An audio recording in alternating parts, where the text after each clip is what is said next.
আকারে কাটার পর সে সেটিকে নিয়ে গিয়ে একজন লোককে দেয়, যে তার উপর লেখা শব্দগুলিকে অদৃশ্য করে দিতে পারে। কাজ শেষ হওয়ার পর লোকটি তার ভাইকে সেই বোর্ডটি দিয়ে দেয়, যেটি স্কেল দিয়ে দেখার পরেই তার ভেতরে লেখা শব্দগুলি দেখা যাচ্ছিল। যখন সে এইসব করছিল তখনই তার মা এসে তাকে কপালে টিকা পরিয়ে দেন, যার ফলে কিছু রং বোর্ডের উপর পড়ে যায়। এই কারণে সে তারা রাত ৩টা বাজে একজন মানুষ তার আপন জনের জন্য কবরস্থানে গিয়ে কবর জিয়ারত করতেছে। সেই মানুষটা কতই না ভাগ্যবান যে দুনিয়াতে এমন একজন আছে যে যার আত্মার মাগফিরাতের জন্য রাত ৩টার টাইমে যায় দোয়া করে।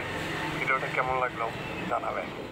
একটা ছেলেটা তার প্রথম অলিম্পিকে বিশ্ব রেকর্ড ভেঙে দিল, কিন্তু সবচেয়ে মজার ব্যাপার ছিল সে কোনো প্রফেশনাল খেলোয়াড়ই না। শুরুতে সে বেশ ভয় পেয়েছিল, ভেবেছিল হয়তো তার শর্টপুট বলটা একটা মেয়ে একটা তেলাপোকা তুলে মাকড়সাওয়ালা বোতলের ভেতর ঢুকিয়ে দিল, কিন্তু কয়েক সেকেন্ডের মধ্যেই তেলাপোকাটা উধাও হয়ে গেল। সে খেয়াল করে দেখলো মাকড়সাটা বোতলের ঢাকনার উপরে উঠে গেছে আর তার আকার আগের চেয়ে দ্বিগুণ বড় হয়ে গেছে। মেয়েটি অবাক হলো। আবার সে আরেকটা তেলাপোকা ভেতরে দিল, এইবার শক্ত করে ঢাকনা লাগিয়ে দিল। সে একদম চোখ না সরিয়ে বোতলের দিকে তাকিয়ে রইল। তখনই তার সামনে ভয়ানক দৃশ্য ঘটলো। এখন সে বুঝলো এই মাকড়সাটা মোটেও সাধারণ কিছু নয়। পরের দিন সে পুরো একটা প্যাকেট ভর্তি তেলাপোকা নিয়ে এলো। সে সেটি বাজালো আর বোতলের ভেতর থেকেও ঠিক একই রকম শব্দ ভেসে এলো। খুশি হয়ে সে তেলাপোকার প্যাকেট খুললো মাকড়সাকে খাওয়ানোর জন্য। হঠাৎ একটা তেলাপোকা গড়িয়ে বোতলের মুখের কাছে চলে এলো। মাকড়সাটা তখনই অস্থির হয়ে উঠলো, কিন্তু মেয়েটি যখন হাত তুলে নিল তখন আবার শান্ত হয়ে গেল। সে চেষ্টা করলো তেলাপোকাটাকে জালে রাখতে, কিন্তু জালে স্পর্শ করা মাত্র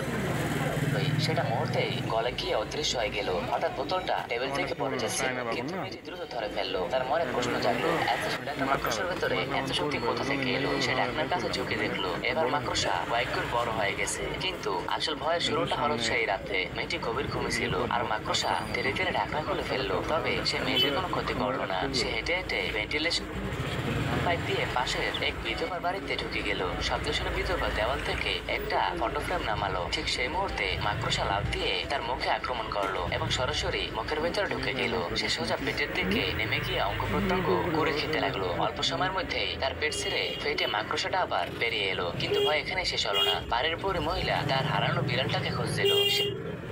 ভেন্টিলেশনের পাইপের ভেতর থেকে বিড়ালের ডাক শুনতে পেল। সে ভেবেছিল তার প্রিয় বিড়ালটা ভেতরে আছে, তাই তাড়াহুড়ো করে ঢুকে গেল। কিন্তু ঠিক সেই মুহূর্তে যা ঘটলো তা অবিশ্বাস্য। কি হয়েছে? হ্যাঁ, এই ছেলেটি শুধু একটি বইয়ের ওপর একটি সোনার ইট এঁকেছিল, কিন্তু অবাক করার মতো ঘটনা তখনই ঘটলো যেই মাত্র সেই বইটি একটি মেয়েকে ফেরত দিল। সেই বই থেকে সত্যি সত্যি একটি সোনার ইট নিচে পড়ে গেল। এরপর সে নিজের ঘরে গিয়ে আরেকটি বড় সোনার ইটের ছবি আঁকে, কিন্তু তার প্রেমিকা সেই ছবি একদম পছন্দ করে না। রেগে গিয়ে সে ছবিটি জানালা দিয়ে বাইরে ছুঁড়ে ফেলে দেয়, আর তখনই আকাশ থেকে সোনার ইটের বৃষ্টি শুরু হয়ে যায়। লোকেরা যেন পাগলের মতো সোনা কুড়োতে শুরু করে।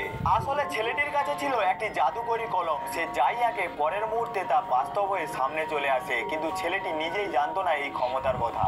সে ছিল শুধু তার অসুস্থ বোনের চিকিৎসার জন্য টাকা জোগাড়ের চিন্তায় ডুবে।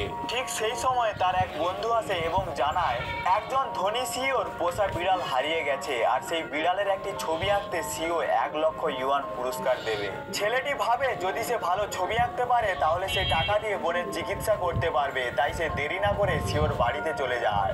বাড়িতে কেউ ছিল না, তাই সে ছবি আঁকতে বসে পড়ে। ছবি আঁকার সময় যখন সে বিড়ালটার গলায় থাকা সোনার লকেট আঁকে, ঠিক তখনই সিও আর তার অ্যাসিস্ট্যান্ট এসে পড়ে। ছেলেটি ভয় পেয়ে যায়, ভাবতে থাকে যদি সিও রেগে যায় তাহলে সে এই সুযোগটাও হারাবে। তাই সে চুপচাপ সেখান থেকে পালিয়ে প্রতিযোগিতার হলে চলে যায়। অন্যদিকে সিও যখন ঘরে আসে সে ছবিটা ফেলে দিতে বলে, কিন্তু হঠাৎ করেই সেই ছবিটা বদলে গিয়ে তার কুকুরের লকেটে পরিণত হয়। সিও বিস্মিত হয়ে যায়। সে সঙ্গে সঙ্গে তার অ্যাসিস্ট্যান্টকে বলে দেয় আসল চিত্রশিল্পী খোঁজ বের করো। প্রতিযোগিতা শুরু হয়, সবাই নিজের নিজের ছবি আঁকতে থাকে, কিন্তু ছেলেটির প্রাক্তন প্রেমিকা